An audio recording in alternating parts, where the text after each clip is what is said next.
From the nation's capital, Eye on Washington with Marilee Joyce. A weekly discussion about the federal issues most important to Nevada. And now, from Washington, D.C., here's Marilee Joyce. Good day to you. I'm Marilee Joyce, and this is Eye on Washington, the only statewide Nevada news program produced in Washington, D.C. Every week, Eye on Washington takes you straight to Capitol Hill for a discussion with Nevada's delegation and other leaders about the federal matters that matter to you. Today's topic, she says it's time to improve the health services offered to our military men and women through the Department of Defense. We'll talk with one Nevada U.S. Congresswoman about this and other top issues facing both active service members and our veterans. And she is my guest today, of course, Nevada U.S. Congresswoman Shelley Berkley. It's a pleasure to see you. And back to you. Thanks. Well, she says we need to reduce barriers to better care for those who serve in our armed forces. And today on Eye on Washington, we'll learn about recently passed legislation that increases medical treatment options for men and women in uniform. We'll find out what's being done to help our returning troops find jobs as they return to civilian life as veterans. And we'll look at efforts to help veterans seeking foreclosure assistance. Last December, a defense authorization bill passed that included provisions allowing for the greater use of telemedicine for treating military service members. My guest was a co-sponsor of the act from which the provisions were taken. It's called the Service Members Telemedicine and E-Health Portability, or STEP Act. Basically, it allows certain credentialed healthcare professionals to work across state borders without having to obtain a new license. What that means is that qualified DoD professionals can use cutting-edge telemedicine and e-health applications to treat service members regardless of their physical proximity. Until now, the DoD had limited ability to allow its healthcare professionals to provide care when a patient's in a different state. So many who rely on military care, including mental health services, are required to travel long distances to receive treatment. Well, my guest says that's meant increased financial burdens and unnecessary obstacles to accessing care. And in a statement about the STEP Act, Congresswoman Berkley said, quote, "One of my long-standing goals in Congress has been to expand the availability of mental health services through the Department of Defense. Increasing available treatment options for service members is an important step toward meeting that goal." Now, Congresswoman, when you joined this act, you said you had a couple reasons for doing so. You said you wanted to provide more options for troops coping with PTSD and other mental health issues, and you wanted to end what you called, quote, outdated restrictions on well-qualified healthcare professionals. Well, yes, and actually you did such a wonderful job setting this up. I'm not sure there's too much more that I could add, but I will. Look, we have an obligation and a responsibility to our military personnel and our veterans who have served this nation with honor and with bravery. When they come back, they have a lot of issues. One of the issues that they deal with, which is particularly important to me, is post-traumatic stress disorder. They come back with a lot of mental and emotional challenges, very difficult to transition back. Now, if you have a veteran who happens to be living in one location, let's say Nevada, but the healthcare professional who is expert in that particular field happens to be located in Arizona, rather than, and this has been the case, rather than have the veteran have to travel all the way to Arizona in order to speak with, be treated by a healthcare professional, this piece of legislation through the Department of Defense enables them to do telemedicine where they can stay where they are, and the healthcare professional can treat them from afar. It will save ultimately millions of dollars, but it will give the patient, our veteran, a chance to get immediate help. The other part of this legislation is that it expands the definition of civilian personnel that can do the treatment. As it is, we have a tremendous healthcare shortage when it comes to our veterans and our military personnel. This enables the licensing to be easier, not lowering the standard, just to enable the licensing to be done in a more timely manner, giving more health care and mental health opportunities to our vets. Yeah, the step back language, like you're saying, it expands the definition of the healthcare professional. Exactly. So we still have the qualified DoD folks who are trained in this. And you've said is that these qualified individuals, it's going to greatly help the treatment of our veterans. And I want to expand on that. You especially were focused on those with mental health challenges.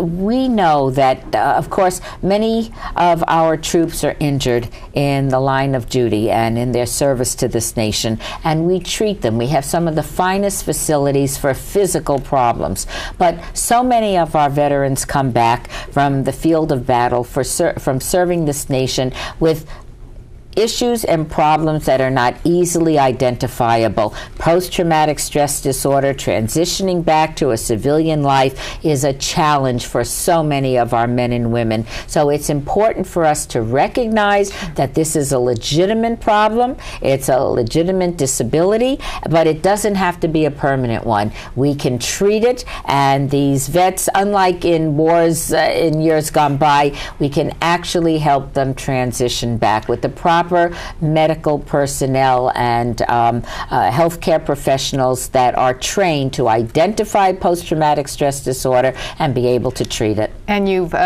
once again set up the segue. You mentioned the word transitioning. I know another big thing to you is helping those folks transition when they come back, transition into finding jobs here. Yes, we're going to talk important. about that right after this on Eye on Washington.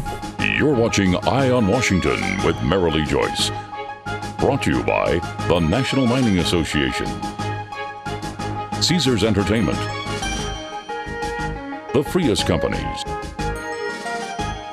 NV Energy, the Las Vegas Convention and Visitors Authority, the Nevada Mining Association, Western Lithium Corporation, and Skyline Restaurant and Casino.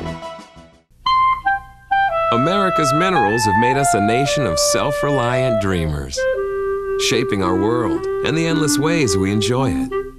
But red tape often forces us to import more than half the minerals we depend on. Minerals we already have. We don't import our dreams. Shouldn't that go for our minerals too? The National Mining Association. Learn more at nma.org. You already watch Eye on Washington with Marilee Joyce, Nevada's only statewide program produced in Washington, D.C. But for even more news from Capitol Hill that affects you, your family, and your business, you need to read Nevada's Washington Watch, our online newsletter. In-depth reporting on federal efforts that impact you. Our exclusive Inside the Beltway column, putting a microscope on Nevada's congressional delegation. Guest editorials about what Nevada needs from the Hill. Nevada's Washington Watch, your watch on Washington. Subscribe today at nevadaswashingtonwatch.com. Heads we go, tails we stay. A coin flip. That's how it all began for what is now Nevada's largest transportation provider. Charlie Frias, with a can-do spirit and support of his loving wife Phyllis, bought ABC Union Cab in 1966. They then parlayed 5 cabs into a fleet of nearly 1,000. And today, Frias has over 2,000 employees and was recently voted Las Vegas's best company to work for. Frias, safe, reliable, simply the best. Hey, it's embarrassing to be tackled by someone smaller than me. I look weak and effeminate, so now I'm overcompensating. I'd also be very ashamed by that. I'm not waiting until it happens to me to make you feel small. My dad taught me to be the alpha male, so now I'm gonna knock a tray out of your hands at lunch.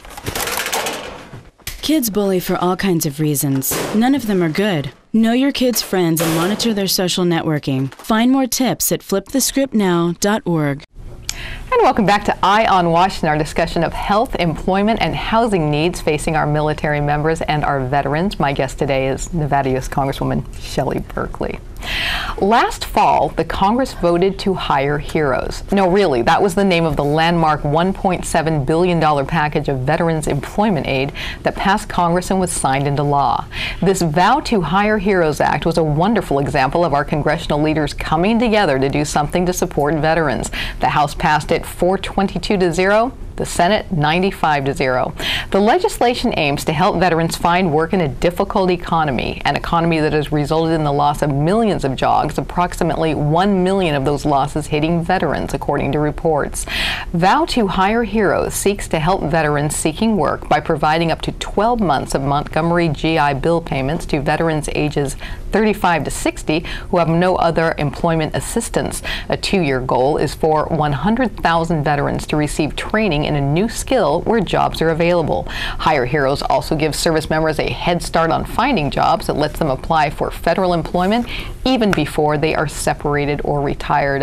Congresswoman, you've been on this show so many times when we've done veteran shows, and you always refer to them. You've got a heart for my veterans. So the fact that there are 1 million unemployed veterans is rough for you to hear. Look, this is a huge issue, especially with the economic problems that this nation is currently facing. We're getting out of our recession, but very slowly. Our veterans come back.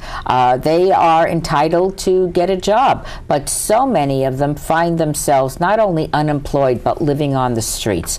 It's been estimated, some estimations say that 40% of our homeless are veterans. Now, that's totally unacceptable to me, and it should be unacceptable to every American. These people have laid their lives on the line. They've made huge sacrifices. They come back to this country, can't find a job, and end up on the streets of our major metropolitan areas. So, for me, there are a number of things that could be done, should be done, and are being done. I was able to get a $230,000 grant for U.S. vets to do job training for our returning veterans, teach them a skill, integrate what they've learned in the military, and some of them have become, many have become very highly skilled while they were in the military. Let's take the talents that they've acquired and retrain them so that they can use their newfound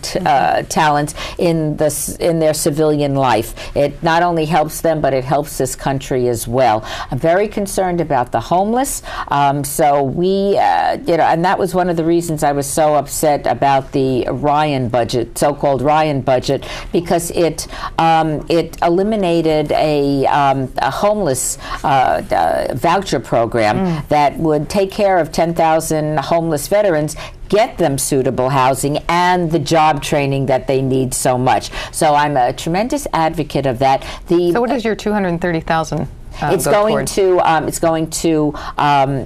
retraining veterans, giving them the skills they need for the 21st century and jobs that are available. It also helps with job placement. There are other things that are very important, and one is a preference, allowing veterans to access federal employment. As you mentioned, even before they are retired or they leave the military, so that they could get an opportunity to get a job in the federal government with a slight preference for, let's say, time served in the military. So I think that's very important too. The Montgomery 21st Century GI Bill, very similar to after World War II, where so many of our GIs came back and they took advantage of getting a good college education. Same thing now. We train them, we give them an education, give them an opportunity to access a job that they might not have been able to access prior to getting that college degree. Let me add something that you're saying and have you comment on it. You know, speaking of the training, and another Labor Department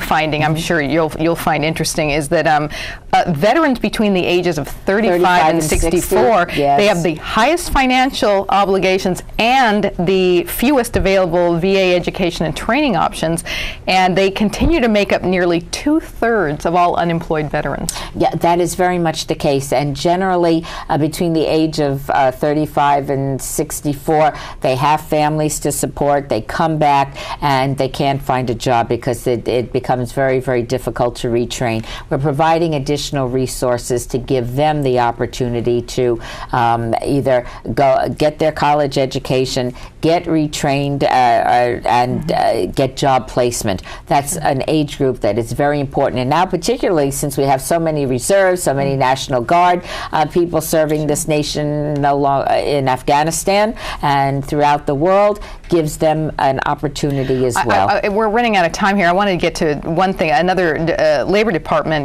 the average unemployment rate among all veterans is 7.7%. It's 12.1% for veterans returning from Iraq and Afghanistan. I'm curious, when you go home, you're often home on the weekends and, of course, during congressional breaks.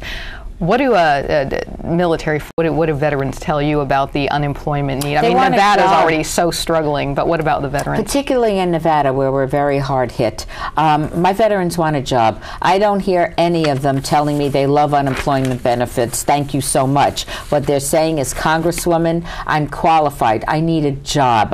Where can I go get a job so I can get off the streets? I can take care of my family. And it's something that we owe our vets, and we need to provide these opportunities for people that are asking for help. And they're not asking for a handout, they're asking for a hand up. Thank you. And when we come back, we'll find out what's being done to help veterans who are facing foreclosure.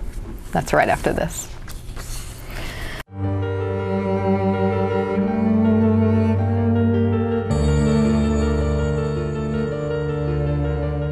Every day, thousands of people in northern Nevada don't get enough to eat.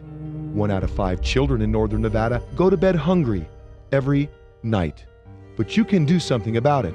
Catholic Community Services of Northern Nevada has been providing help and creating hope in our community for more than 65 years. By donating food, time, or money, you can make a difference in a hungry person's life.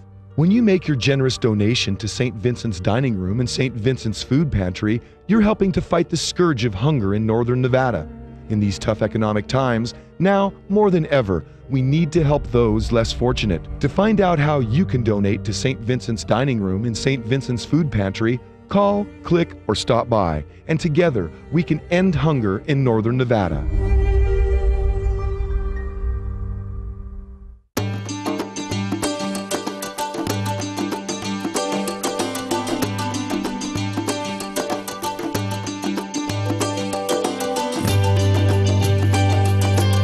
Thanks to an ongoing commitment by America's mining companies, more than 2 million acres already have been reclaimed. To learn more about reclamation or other aspects of mining, visit nma.org, the National Mining Association. You already watch Eye on Washington with Marilee, Joyce, Nevada's only statewide program produced in Washington, D.C. But for even more news from Capitol Hill that affects you, your family, and your business, you need to read Nevada's Washington Watch, our online newsletter. In-depth reporting on federal efforts that impact you. Our exclusive Inside the Beltway column, putting a microscope on Nevada's congressional delegation. Guest editorials about what Nevada needs from the Hill. Nevada's Washington Watch, your watch on Washington. Subscribe today at nevadaswashingtonwatch.com. Heads we go, tails we stay. A coin flip. That's how it all began for what is now Nevada's largest transportation provider. Charlie Frias, with a can-do spirit and support of his loving wife Phyllis, bought ABC Union Cab in 1966. They then parlayed 5 cabs into a fleet of nearly 1,000. And today, Frias has over 2,000 employees and was recently voted Las Vegas's best company to work for. Frias, safe, reliable, simply the best.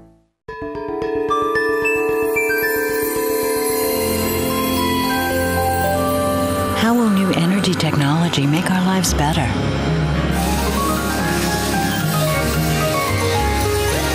Will geothermal, wind, and solar energy be a bigger part of our future?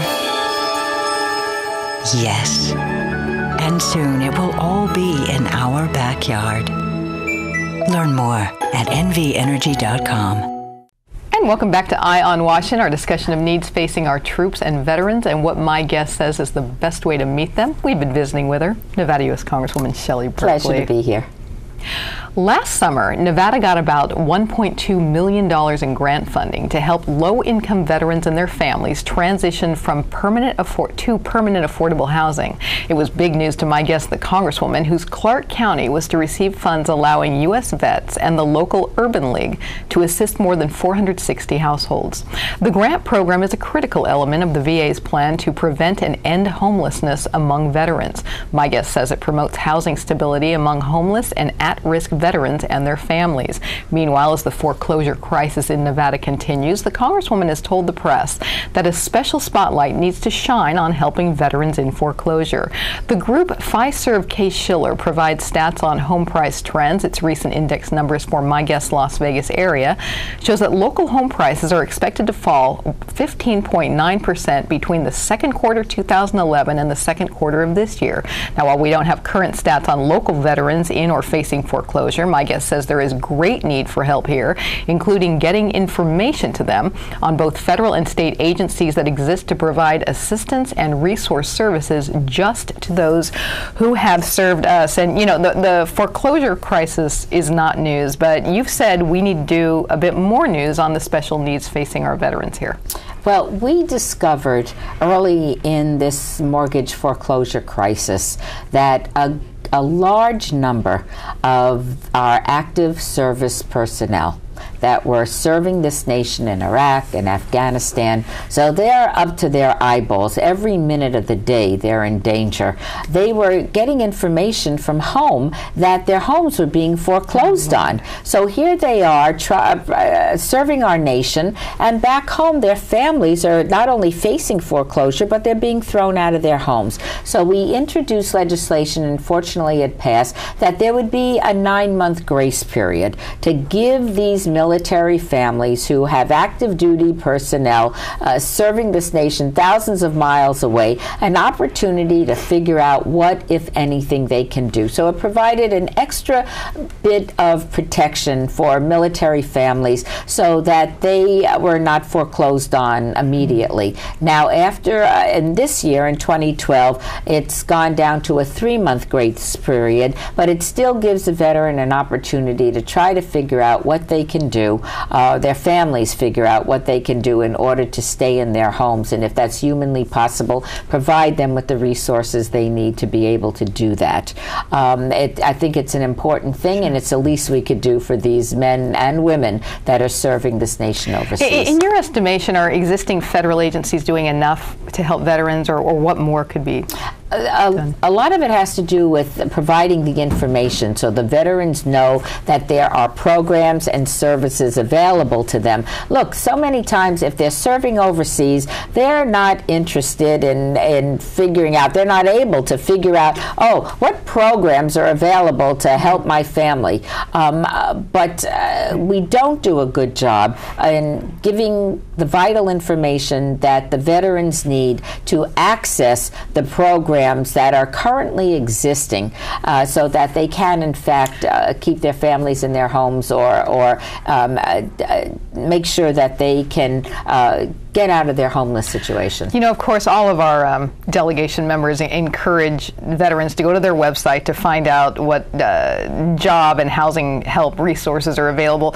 What would a veteran find going to berkeley.house.gov? Well, I invite them to do that because my office, especially at this time, we represent the urban core of Las Vegas, have a good number of veterans, and the fastest growing veterans population in the United States, as you're well aware. We have vital information there that they can access. In addition to that, I invite them to go, if they have a problem, an immediate need, call my office. We are set up to help our veterans in anything from homelessness to job creation to helping their families in time of need. My office does that. We take great pride in that. Those offices are here and in Nevada, and again, that is berkeley.house.gov. If you're a veteran looking, and we're going to be right back with our mailbag segment. All of us at Caesars Entertainment have something we want to say. Play responsibly. Play responsibly. We don't want you to gamble if you've had too much to drink. You shouldn't gamble if you're lonely or depressed. And if you're under 21, you're not allowed to play. No, no, no. No matter which of our casinos you come to, our message is always the same. Play responsibly. Play responsibly. Play responsibly. We know you're coming to our casinos to have a good time, and we always want you to leave feeling like you did. America's minerals have made us a nation of self-reliant dreamers, shaping our world and the endless ways we enjoy it. But red tape often forces us to import more than half the minerals we depend on. Minerals we already have. We don't import our dreams. Shouldn't that go for our minerals too? The National Mining Association. Learn more at nma.org.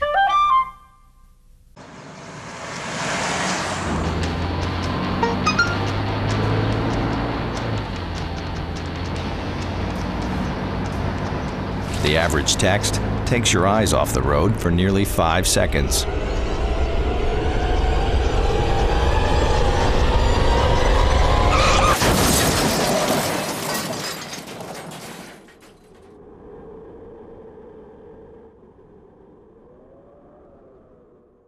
Built on a fleet of just 5 cabs bought in 1966 by founder Shelley Berkley, Frias Transportation is now Nevada's largest transportation provider. Today, Frias has a fleet of nearly 1,000 vehicles and more than 2,000 employees. As an industry and community leader, Frias continues to create the future of transportation technology and management and actively supports the community, continuing the legacy of quality service in the Las Vegas Valley. Simply the best.